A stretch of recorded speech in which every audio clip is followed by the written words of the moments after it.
El presidente Biden firmará hoy la legislación sobre crímenes de odio contra la comunidad asiática. Por otro lado, Bernie Sanders le pide al presidente que deje de venderle armas a Israel en medio del conflicto en esa región, y los estados ya recibieron parte del dinero del rescate económico. Son millones de dólares en las arcas locales. Randy Serrano tiene toda la información. Without objection, a motion to reconsider is laid upon the table. Sigue la reacción tras el voto para formar una comisión bipartidista que investigue el ataque al Capitolio el 6 de enero. 35 republicanos votaron a favor de esa comisión y se fueron en contra de su liderazgo, entre ellos el congresista Carlos Jiménez y María Elvira Salazar. Yo voto con lo que la gente de mi distrito piensa, y yo tengo un distrito muy diverso, por lo tanto yo voto de la manera que es conveniente para mi distrito. Mientras tanto, en la Casa Blanca, el presidente Joe Biden firmó una legislación que tiene el fin de hacerle frente a la violencia racial contra asiáticos en Estados Unidos. Acompañado de la vicepresidenta Kamala Harris, Biden dijo que con esa ley el Departamento de Justicia debía manejar esos crímenes de manera expedita, pero recalcó que el cambio tenía que ser en los corazones de los estadounidenses para que no haya cabida para el odio. Y de regreso en el Congreso, en el Senado este jueves hay una resolución de Bernie Sanders que se opone a la venta multimillonaria de armas que Estados Unidos planea hacerle a Israel. Es un mensaje a Israel de que cuidado, no pueden depender del Partido Demócrata para que ciegamente les demos armas sin que tengamos muy claros que esas armas van a ser por uso defensivo y no ofensivo. Precisamente este jueves el gobierno israelí aprobó un cese de fuego que pone temporalmente un alto al conflicto bélico entre Israel y Hamás, que también estuvo de acuerdo. La resolución del senador Sanders sobre Israel requiere una simple mayoría en el Senado para ser aprobada, pero si es vetada por el presidente, 2/3 partes del Congreso tendrían que votar a favor para que entre en efecto. En Washington, Randy Serrano, Telemundo. Gracias, Randy. En otro tema, este sábado llegan al Instituto Hondureño de Seguridad Social las primeras 204,000 dosis de AstraZeneca compradas por empresas privadas. Tenemos más de lo que ocurre en nuestros países a continuación.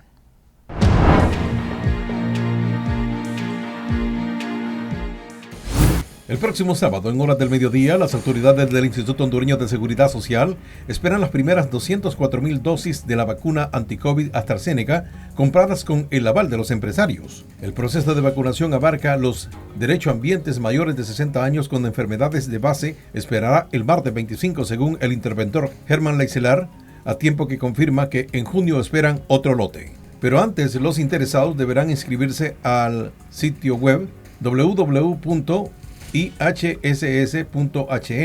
donde podrán reservar la cita. A todos los afiliados en la forma que se ha estructurado el programa van a ir vacunándose. Agregó que la inoculación solo abarca a los afiliados que están activos en el Instituto Hondureño de Seguridad Social. Lo que es la economía informal le corresponde al gobierno, aclaró el interventor.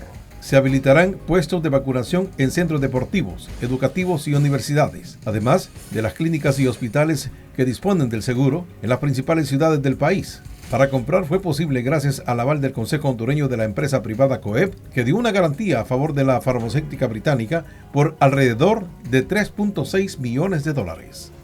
En El Salvador, el presidente Nayib Bukele catalogó como un gran logro en la justicia la extradición a ese país centroamericano de Juan Guzmán, suegro del expresidente salvadoreño Mauricio Funes, para que enfrente un proceso penal por lavado de dinero. Este día se hizo un gran logro de justicia, logrando la extradición del suegro del expresidente Funes, acusado de defalcar más de 350 millones del erario público. El gobierno de Costa Rica notificó el pasado 17 de febrero a El Salvador sobre la aprobación de la extradición de Guzmán después de procesar la solicitud. En Guatemala, las autoridades de ese país identificaron a 7 reos asesinados el día miércoles en una prisión del oeste del país centroamericano. La masacre tuvo lugar en la granja modelo de rehabilitación del municipio de Cantel, en el departamento de Quetzaltenango, a unos 200 kilómetros al oeste de la ciudad de Guatemala. La matanza se registró en uno de los patios del penal, donde habilitan en condición de hacinamiento 2.252 reos, más del 200% por encima de la capacidad del lugar, con un saldo confirmado de 7 muertos. En Colombia, cantaron a coro miles de colombianos en la céntrica Plaza de Bolívar en Bogotá, mientras el Congreso hacía oficial el hundimiento de la polémica reforma de la salud, por la que una multitud salió a protestar ayer miércoles en la cuarta jornada del paro. Las calles de las principales ciudades de Colombia se llenaron nuevamente tras 22 días de movilizaciones en las que la prisión social tuvo la reforma tributaria del gobierno del presidente Iván Duque, que retomó el 28 de abril las multitudinarias marchas. Y en Venezuela, el mandatario Nicolás Maduro manifestó hoy, cuando se cumplen 3 años de su historia en los comicios presidenciales, que las elecciones son la única vía posible para recuperar la seguridad y la justicia para el país. Hoy más que nunca, estamos llamando a transitar por el camino electoral como la única vía posible para recuperar la patria de seguridad y justicia social, dijo Maduro a través de su cuenta de Twitter. Las noticias internacionales son traídas a ustedes por Orleans Furniture, la mueblería oficial de los latinos.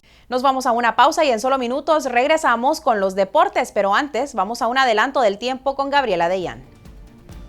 Y continuamos vigilando el riesgo de inundaciones durante las próximas horas. A su vez, se revelan hoy los pronósticos de la temporada de huracanes. Le vamos a tener esos detalles a regresar. Me conozco el tiempo.